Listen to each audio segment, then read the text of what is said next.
Hello, everyone, and welcome to another episode of Problem Solved, the IISE podcast. I'm David Brandt, and this episode is brought to you by the IISE Logistics and Supply Chain Division. Crystal Castillo of the University of Texas at San Antonio and Howard Grimes, a research scientist and CEO of the Cybersecurity Manufacturing Innovation Institute, discuss innovative efforts to improve and coordinate cybersecurity defense systems in manufacturing and supply chains to stay a step ahead of disruptive threats.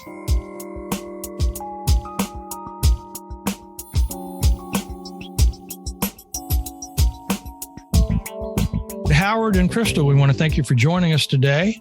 Before we get into our topic, just kind of want to learn a little bit about both of you and have you introduce yourself. Tell us about your background and how you got involved in these fields. Crystal, let's start with you. How did you become involved in education and lead you to the path you're on now? Of course. Hi, I'm Crystal Castillo, and I was trained as an IE with all my degrees in this amazing discipline. And what I love about industrial engineering is that we're always open to tackle pressing challenges in many fields, sometimes outside our comfort zone. And we're willing to reach across the aisle and gain understanding about the application of OR and data analytics to any engineering system.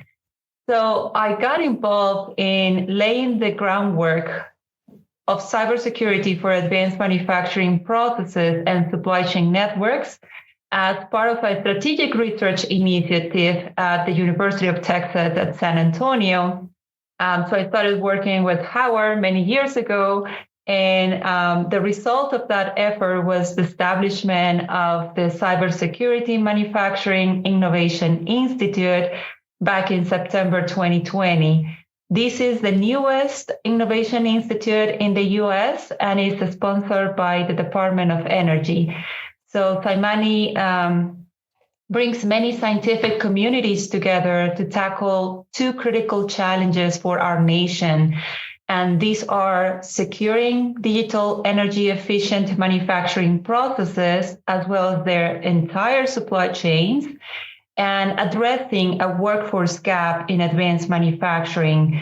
If we look across the nation, there are more than 2 million manufacturing jobs that could go unfilled. So Cymani has a goal to train 1 million in the next couple of years. All right. Well, thank you. Well, Howard, just give us a little idea of your background and what your career path has been like. I have a fairly unique career path. I began very quickly became a physical biochemist and working on, structure function of proteins in cellular activities. So one of the things I did a lot of was structural biochemistry. So, in today's world, everybody knows structural biochemists have, taken a good look at that and solved that issue, so to speak.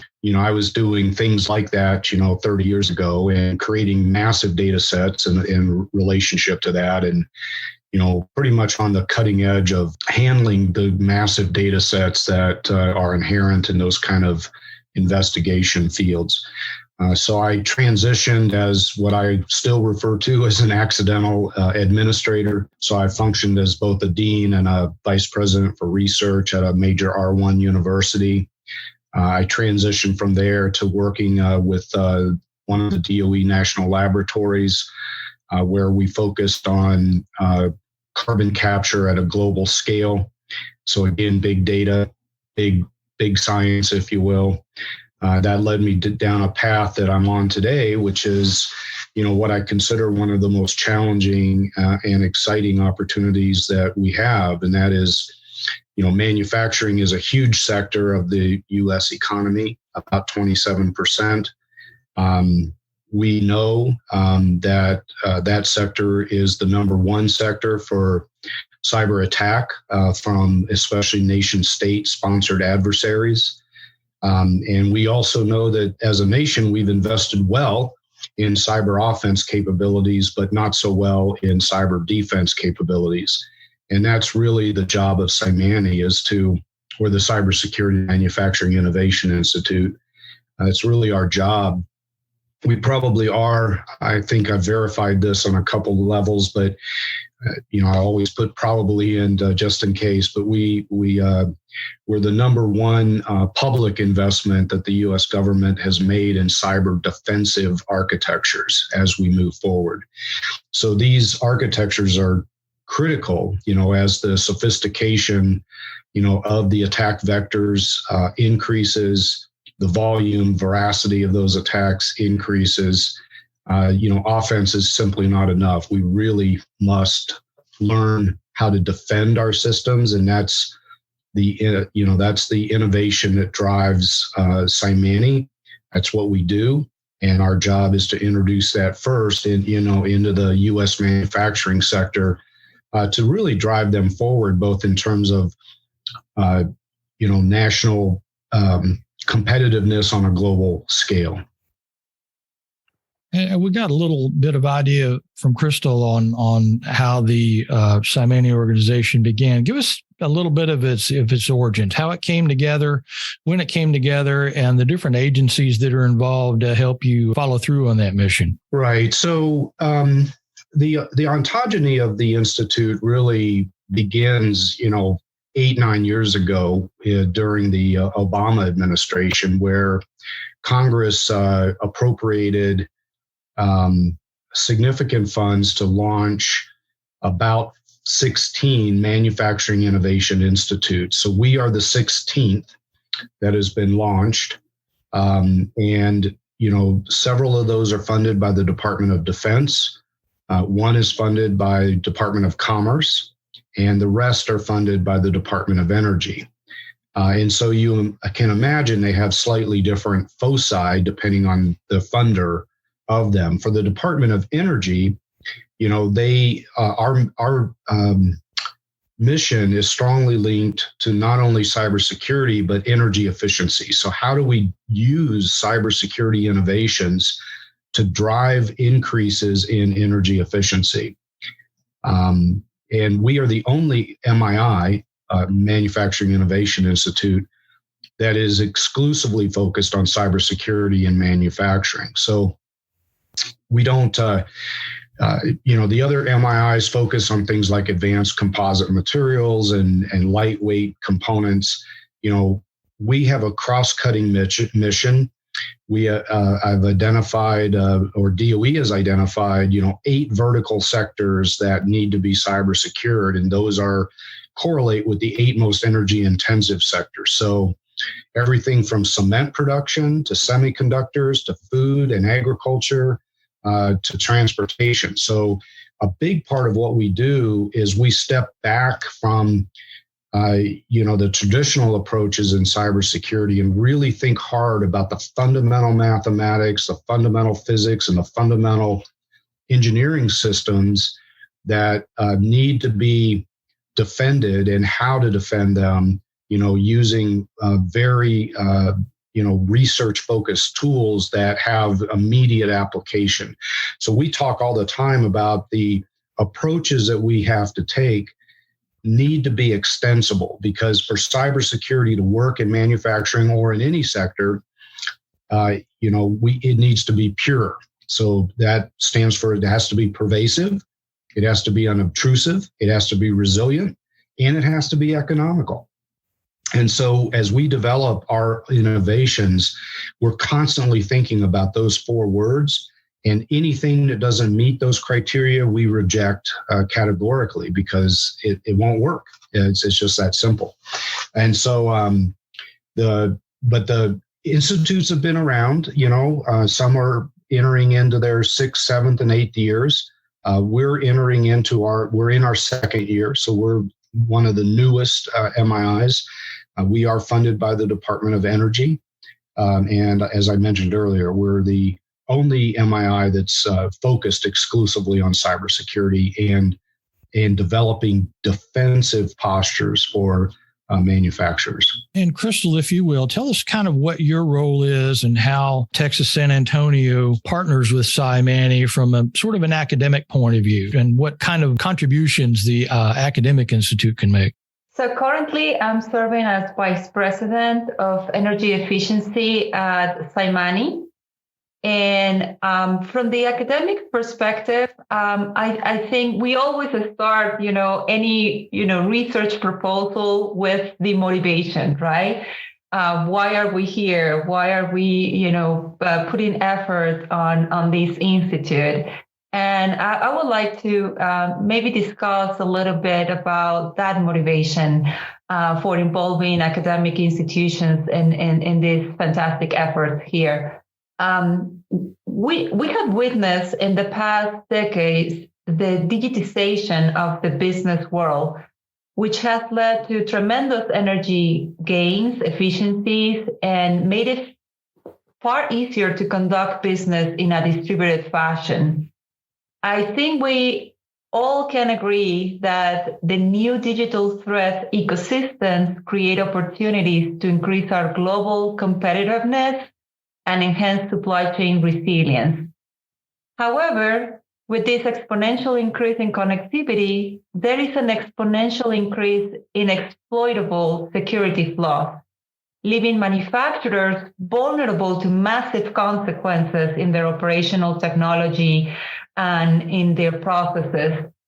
So currently, these digital threats are just a patchwork of architectures with incomplete security that creates additional complexity and additional expenses for many manufacturers.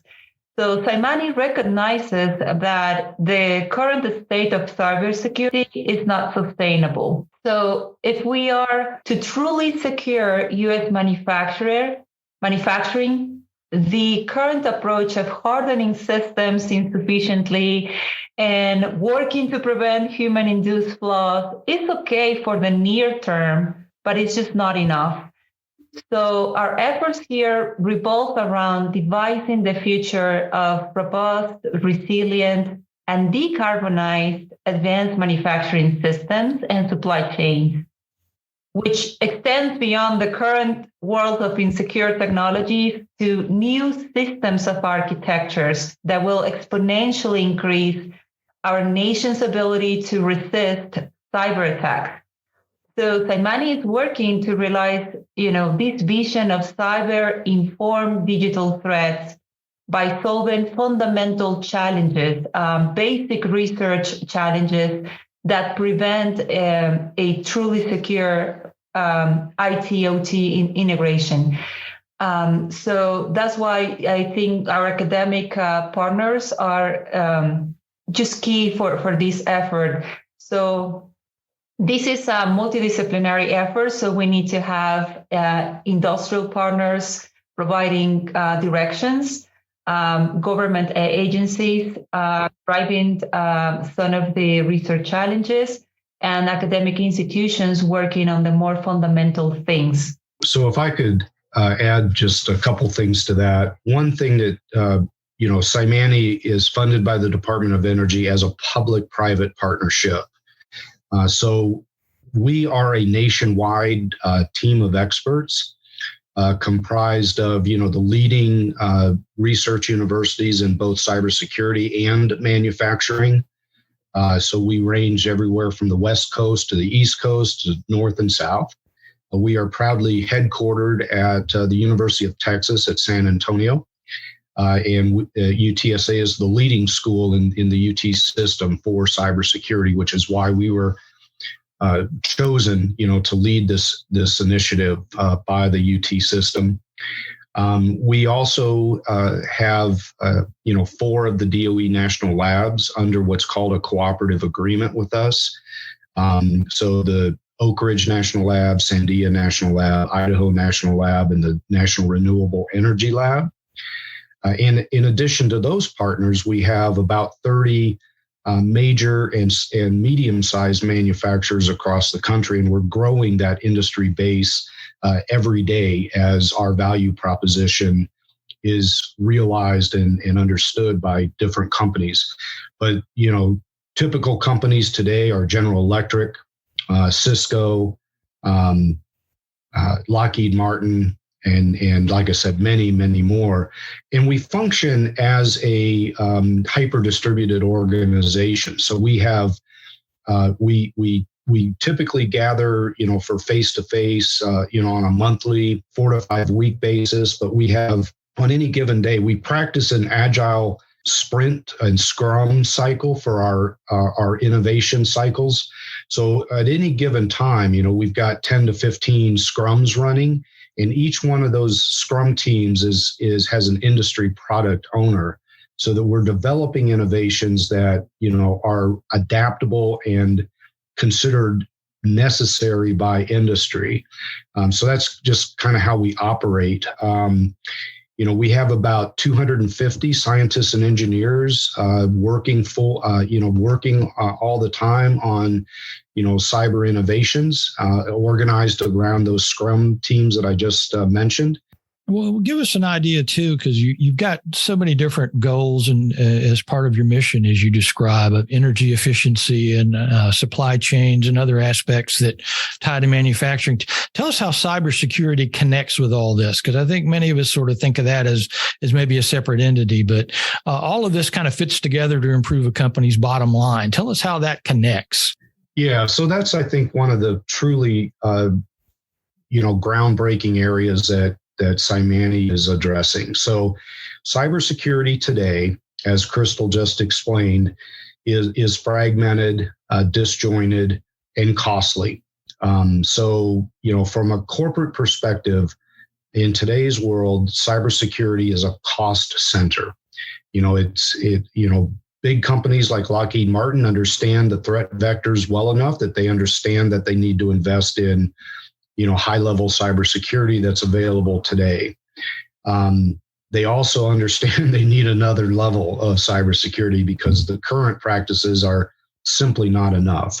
The systems were not designed to be defended, and hence they're not able to defend it in a holistic manner. And the connection is the energy efficiency. So in the world of cyber, you'll often hear people talk about, the cyber physical layers. So, the physical operations and the digital twin, if you will, of that, the cyber plane, and how to secure the cyber physical layers.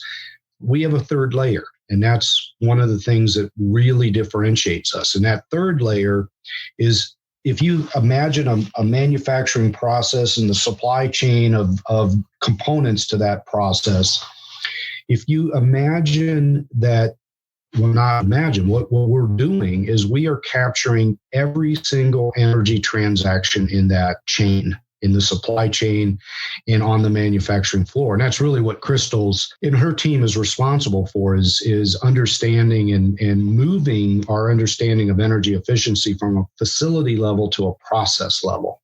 And she can talk more about that. But that's fundamentally, one of the things that, separates us, is we're turning or converting cybersecurity from a cost center to, for the case of manufacturing, into a return on investment strategy. So by investing in cybersecurity at another level that you can't even do today, you're going to realize that investment back to you as energy efficiency. And we've done, lots of calculations and pilot studies on how much energy we can save when we insert, these devices and sensors, and more importantly, the architectures themselves that we're developing. So I'll turn it over to Crystal for further elaboration on, the energy efficiency link. Great points here. This is one of our core premises, and I know it's not as straightforward to link cybersecurity with energy efficiency. So I'm more than happy to elaborate a bit more on these. As Howard mentioned, current cybersecurity approaches are ineffective for cyber physical systems in advanced manufacturing, and they usually represent a cost center intended just to address poorly characterized risks from cyber threats. So unfortunately, cybersecurity is seen as an extra burden, and manufacturers can barely keep up with digital technology upgrades, much less the complex perimeter and information security defenses that are required to achieve minimum security compliance. So all these factors are discouraging investments in digitization. And we know that digitization is key to achieve energy and emissions efficiencies, to make our processes better and to increase the quality of our final products.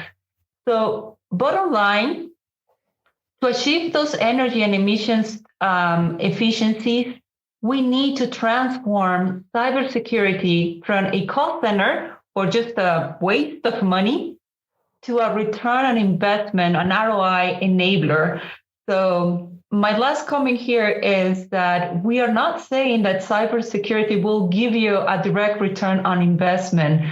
What we are saying is that cybersecurity, it's an enabler to truly harvest all the benefits from Industry 4.0 and digitization of advanced manufacturing. Well, and you touched on the technology that's being used in manufacturing, supply chains. There's so many different kinds of technology now as companies go more digital. You've got, especially in supply chain, the goal is to be more transparent up and down the supply chain. How does this create more challenges for cybersecurity? What kind of risks can you entail from expanding different types of technology without having security from the start? As Crystal just mentioned, digitization is a key to, improving the efficiency of manufacturing operations. But as you digitize, as you increase the number of devices in your connected world, your internet, of things, in your industrial Internet of Things, you exponentially grow what we call the cyber attack surface. And what I also like to point out is not only the cyber attack surface area, but the volume area as well. And the reason I say that is because most of the thinking around cybersecurity is based on the information technology side of things, the IT world, and not the OT or operational technology. So the disconnect between the IT and the OT world is enormous, and it's a large focus of attack. The second reason I like to include the word volume in there is because from a manufacturing perspective, it's critical. So the IT world is really focused on keeping the bad actors outside of your network. So they do that by firewalls, perimeter defenses, network segmentation, et cetera, et cetera, et cetera. Those fragmented approaches are necessary, especially today, because they exist today, but they're not sufficient. So they're necessary, but not sufficient. And so none of them really are designed with the OT world in mind, which is the OT, / ICS or industrial control system world. So what we have to do in manufacturing is worry not only about perimeter defenses, but what do we do inside of the systems, right? So how do we keep things from blowing up? I mean, the Triton attack, has been characterized as, the first cyber attack intentionally designed to kill human beings. And that's the state of cyber. It's really moving away from data theft and that sort of, personal record theft to sabotage and, mayhem. So I don't mean to be a proponent of what we call the FUD, fear, uncertainty, and doom mentality, but there is a reality, to that. So as you increase digitization, you increase your efficiency, you increase your productivity, but you substantially open yourself up to cyber risk. So the innovations that we are introducing are designed not only to lower risk, but to eliminate entire categories of cyber vulnerabilities. To wit, a lot of the work that we've done involves another technical area that we haven't yet discussed, and that's cyber vulnerability awareness. So when you think about cyber vulnerabilities, those are weak vulnerabilities that exist today in your networks, both IT and OT and ICS networks. Those vulnerabilities are sometimes introduced intentionally by nation state adversaries or exploited by adversaries because they simply exist in the design flaws that you just didn't think about as you were designing the software, because you're busy being first to market. That doesn't always equate with being secure to market. And so those vulnerabilities exist. And then there's a whole nother level of cyber vulnerability awareness, and that's cyber weaknesses. So weaknesses are described as areas in your software, especially, where vulnerabilities can be easily inserted by hackers or adversaries of various types.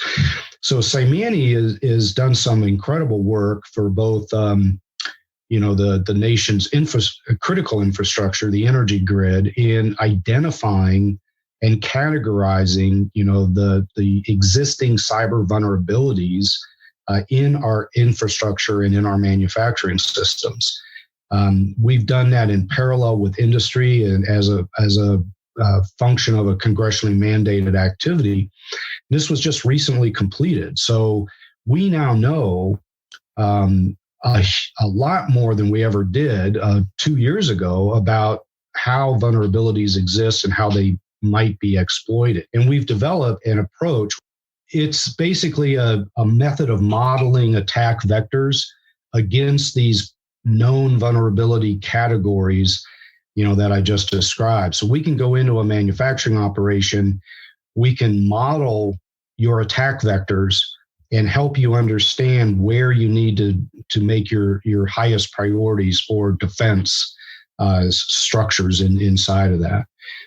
So that's a unique thing or a unique asset that Cymani has developed that we're just now rolling out for the public sector and piloting it with some of our industrial partners, as I mentioned earlier.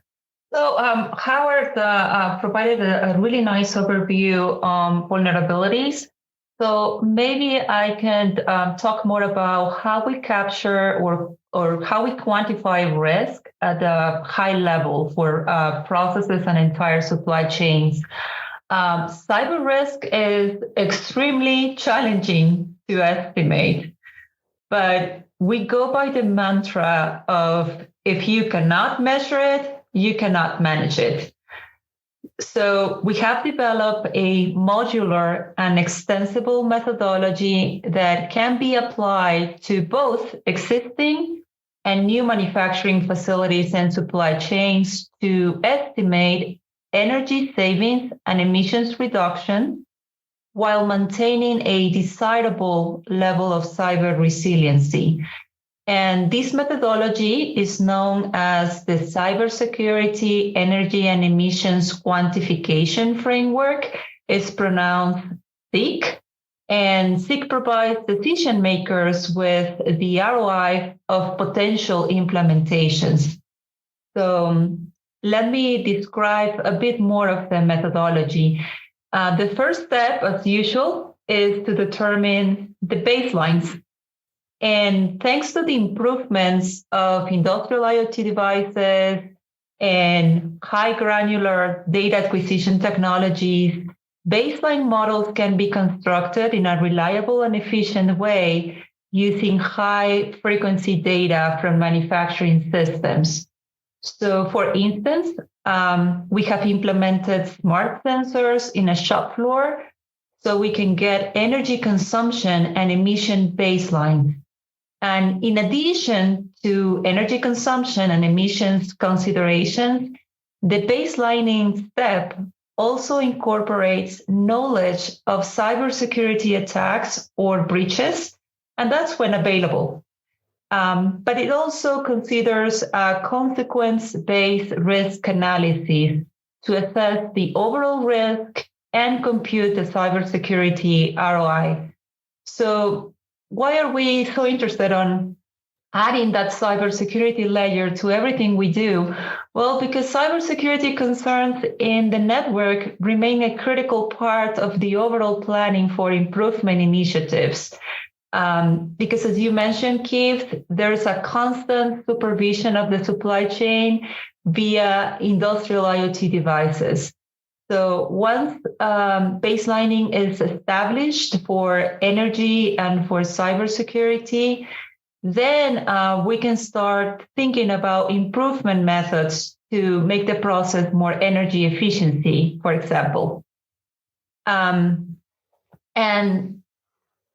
it is here where we employ data analytics techniques such as machine learning, deep learning, and high-level risk quantification techniques to compute the overall savings for each of those improvement plans, and ultimately provide what's going to be the return on investment on the best strategy. And I think we all have heard about different kinds of data breaches in the news, the kind of things that happens to major retailers when customer data gets stolen.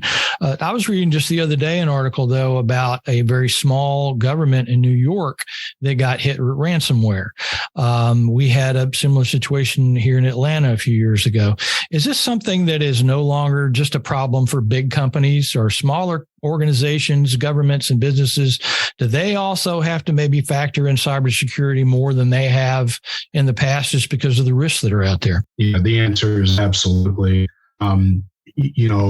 So most of us on the leadership of Sunny and a lot of our technical development team leads, hold the appropriate national security clearances so that we can, see behind the wall, if you will, as to what's truly happening out there in the world of cybersecurity and who the actors are, how they're operationalizing their threats, et cetera. So another point of differentiation of our institute is the fact that I've insisted, that our leadership team and technical team have those clearances. Not easy to get, but necessary in the sense that I don't believe it possible to develop truly defensible architectures if you don't understand the deep nature of the threat vectors and what's really going on out there.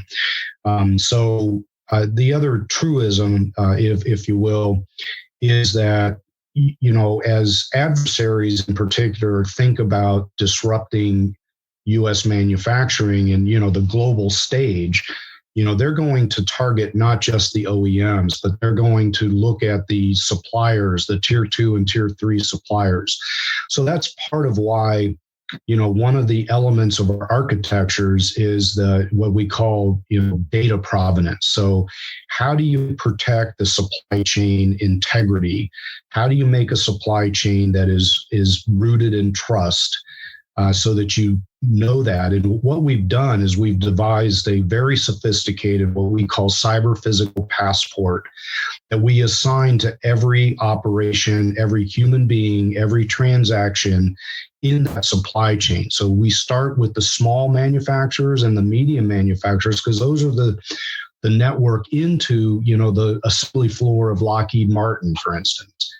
So it is imperative that we, again, go back to that pure, pervasive, unobtrusive, resilient, and economical, because a small manufacturer is not going to deploy it if it's not economical and if it's not easy to use. So it's imperative that we do that. And, so Crystal's team is all about, how do you convert cybersecurity from a cost center to a resource center? But our secure manufacturing team is really focused on how do you build, supply chains that are rooted in trust.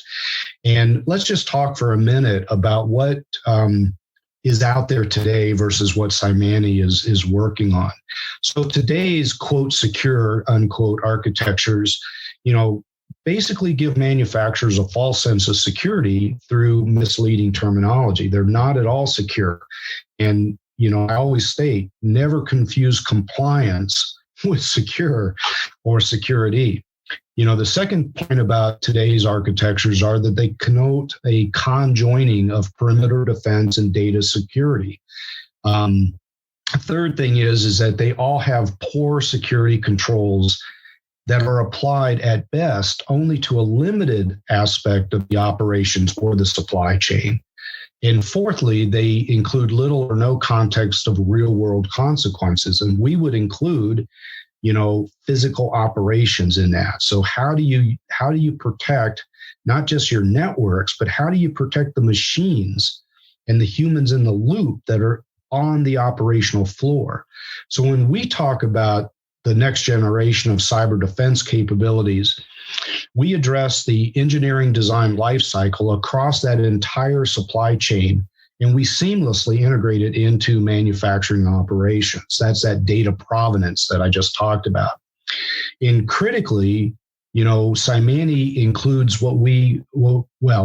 it includes verifiable security properties. And that's what Crystal was just talking about, the quantification and mathematical verification of secure properties that are extensible, again, to multiple domains. So how do we create cyber innovations, not just for the cement world, but for cement and semiconductors and everything in between? The third thing that Cymani does is we capture every operation, machine, and person in a cyber physical passport that enables the guarantees of physical function. So again, the operations on your manufacturing floor, our cyber physical passport guarantees physical functions, and that's not something that no other entity or vendor can deliver today. Another aspect of that is linkage of security to product quality and to the energy emissions efficiency. And so that all leads to, ensures that supply chains have components that are born qualified and entire supply chains that are rooted in trust. And that's a fundamental new way of thinking about cybersecurity that, no one has assembled a team like the Cymani team to really get into that fundamental math and fundamental physics of operations. Indeed. And I think regardless of the size of the company, all manufacturers out there desperately need the cybersecurity innovations combined with decision support systems so that they can truly protect their systems. And the IE community has been applying optimization models coupled with process-based simulations for many years and for several applications. And those simulation-based optimization approaches are suitable tools to build resilient, secure, and energy-efficient supply chains. So during our first couple of years, we have done several demonstrations, and one of those was inspired by a high-profile security breach in the news, thankfully not in the US. But we have developed a prototype in the semiconductor sector that simulates real-world disruptions in the context of a fab. And those disruptions are affecting both the profit as well as the energy productivity. So we developed this decision support system that helps to simulate response decisions driven by smart sensors. So in other words, we are using smart sensors to increase our ability to detect a potential cyber breach sooner. These decision support systems also highlight process dynamics under multiple cyber threats or attack scenarios. For example, we can track the working process, the cycle time, the equipment utilization under a ransomware attack, and get a better understanding of the impact of those disruptions. We can also demonstrate the ability to model cross-infrastructure disruptions to the fab or any manufacturing facility, and also multi-domain measures of performance. So one exemplar here is capturing interdependencies between purified water networks and communications and IT network services for the fab, and making sure that we have this holistic view on how to protect the wafer fabrication facility. And as we look toward the future and what needs to be done in order to keep one step, two steps ahead of the bad actors, How does cybersecurity offer an opportunity, Crystal, particularly in academics, for IE students? Is this something that would be a focus and a growth potential for IE students who are looking to get involved in this area down the road? Absolutely. Manufacturers are always, looking for new employers, and they're usually limited to certain disciplines that are very rigid and that they're working as silos currently. So how we train the next generation of students with the right mix of skills, soft and hard skills, to really, develop and devise these new secure manufacturing architectures. It's a pressing need for the nation. And at Symani, we are also helping a national initiative, which is the Cyber Informed Engineering National Strategy, which is now led by a national lab from the Department of Energy.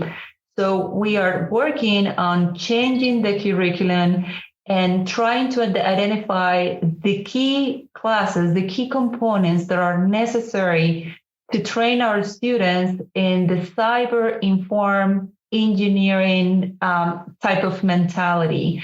So our students should be able to understand concepts from computer science, from cybersecurity, information systems, as well as, the classical engineering principles.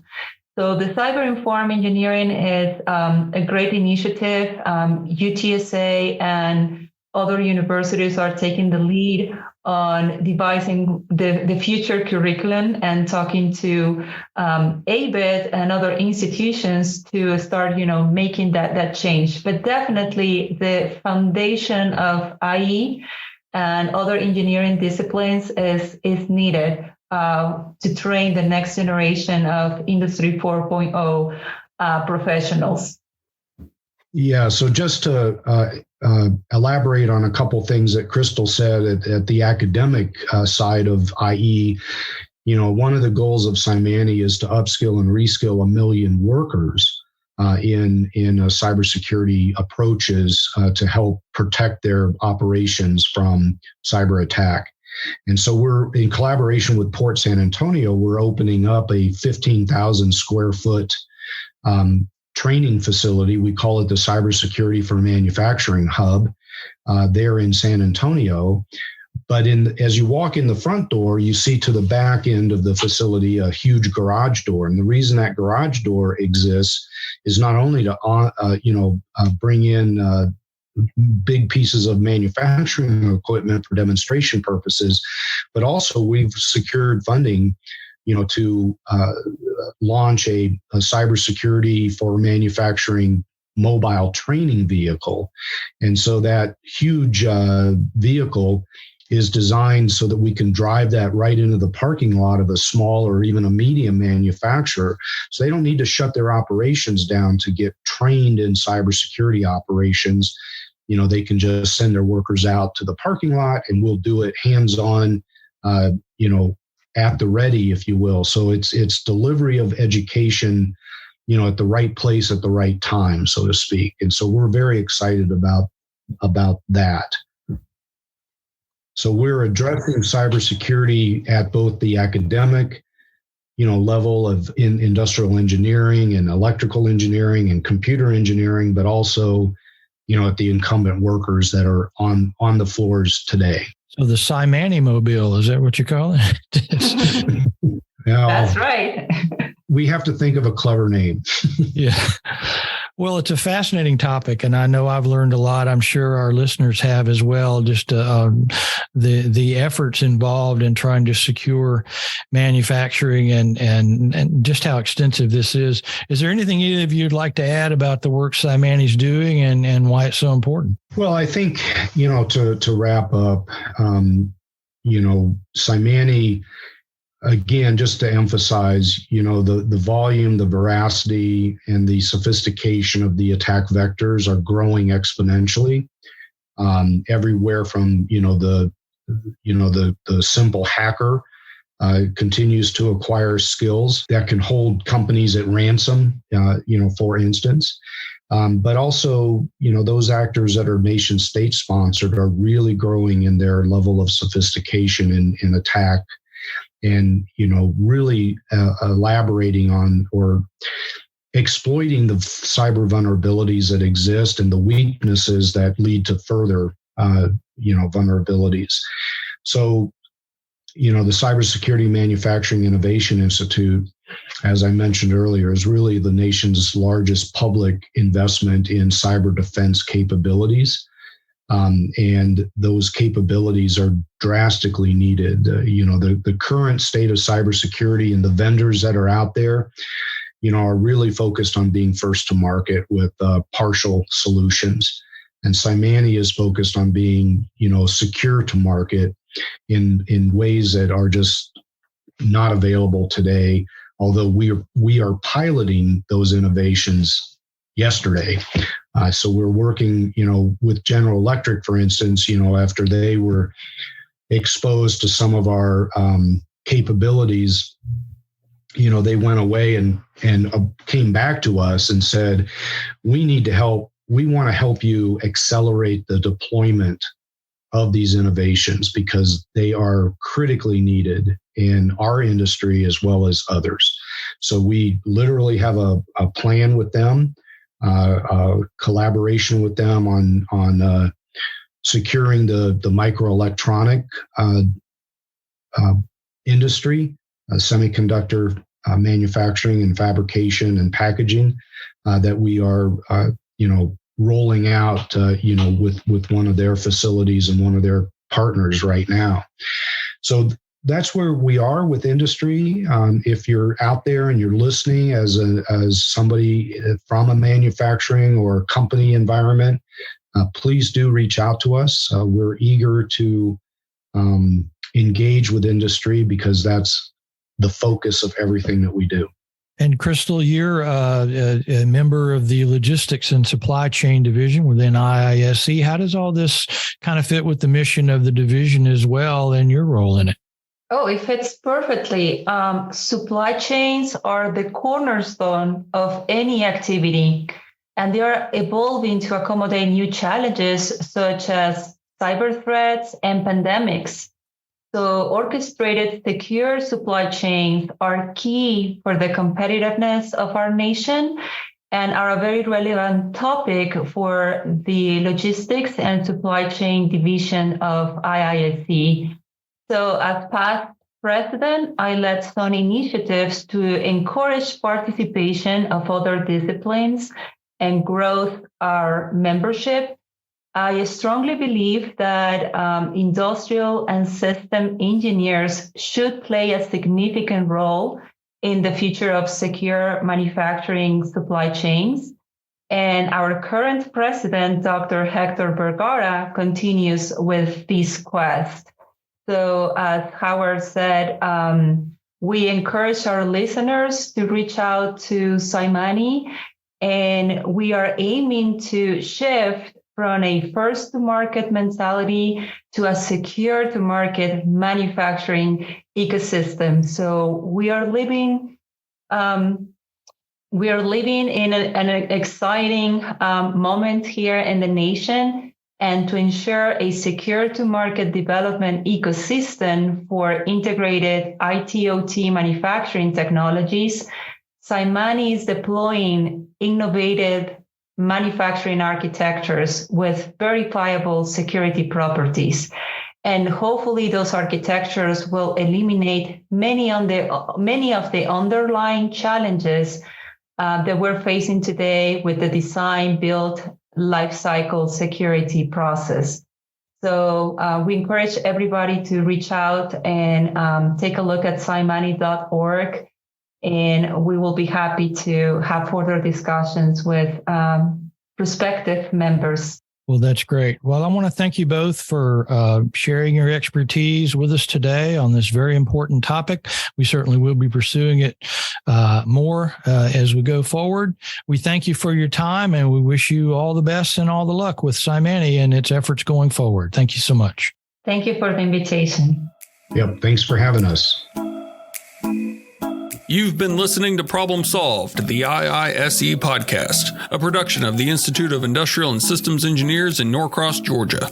We hope you'll share this and other Problem Solved episodes with your friends and colleagues. Learn more about sponsorship and advertising opportunities, as well as how you can become a member of IISE by visiting podcast.iise.org.